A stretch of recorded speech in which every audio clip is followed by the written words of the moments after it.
That's what she is. She's a gold digger. She's a gold digger. No, she's not a gold digger. Did you just call me gold digger? Yes.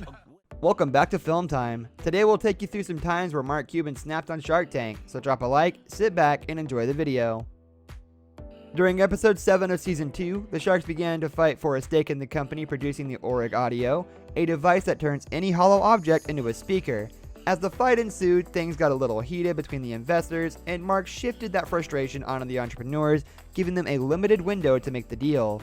While this is perhaps not his most outrageous offense, it is definitely bad practice to put that kind of weight on the entrepreneurs when the Sharks are the ones who are getting angry. Here's a clip.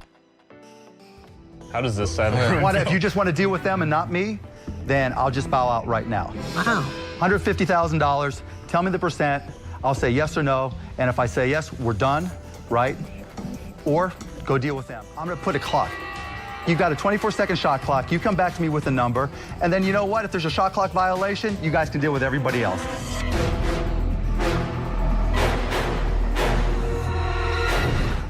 In episode 16 of season 6, an entrepreneur steps up to the plate with the idea that he'll sell the Sharks on a real estate investment company, but is quickly informed that nobody wants to hear it. There are many other platforms out there, and the developer is quickly called out on being another crowdfunding investment platform with no backing, though the most amusing part of the whole display might be when Mark Cuban gets upset about the entrepreneur calling standard investment practices not sexy, and that set Mark off. Here's a clip. Aren't sexy. Nobody brags about these. That's so horrible. But Aaron, that is who so cares horrible. about sexy when it comes so to saving my horrible. money? Because That is you wrong talk to in any, so you many talk to ways, any Eric. real estate investor. They need liquidity. Yes. They have none. The ways that the rules are outlined is that after a year of holding a crowd-funded equity investment, you have an opportunity to be able to sell it. Yeah, to who? This is one of the market. Just think of the name, Tycoon. Tycoon. Please. Tycoon, what does Let it me say to a finish. small investor? It's a rip-off name. Occasionally, someone gets a bit too fiery while filming, right? Well, in this instance, two entrepreneurs on board were attempting to bait the Sharks with no sales to back up their desire to play on the market. They spoke on their retail success with no actual retailers stocking their invention, and had previous investors put money in just for them to get a prototype out the door. Mark's comments on the two men questioned not only their business practices, but also their character as people. This causes another Shark to step in and tell him to just drop it all together and get out of the pool. Here's a clip. Pay you to do a proof of concept that lasted 2 years before. Mark, I'm I out. appreciate all of the I'm input. out. And the reason is because Which message board are you on? My pant legs, and it's just like what you said there is just been organic by posting PR web. is the perfect embodiment of who you guys are. You made somebody, you were even sure you were going to be in the business. Just say, Press releases. I'm out. I am so out. thank God I am he's out. so Thank out. God he's out.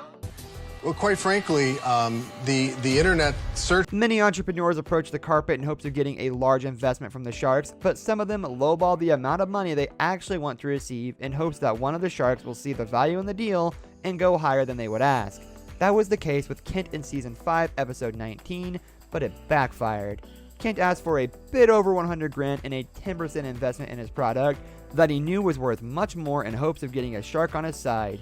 But when the offer only doubled his original desire, he flaked on the deal and started reaching out to the other Sharks for a better job.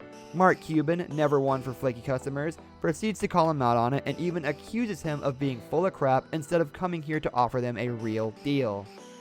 Robert's right. It's worth a lot more, and you know that. You have your background and your experience and $600,000 in sales. People are probably throwing money at you. Unless you're screwing with us, it makes no sense whatsoever.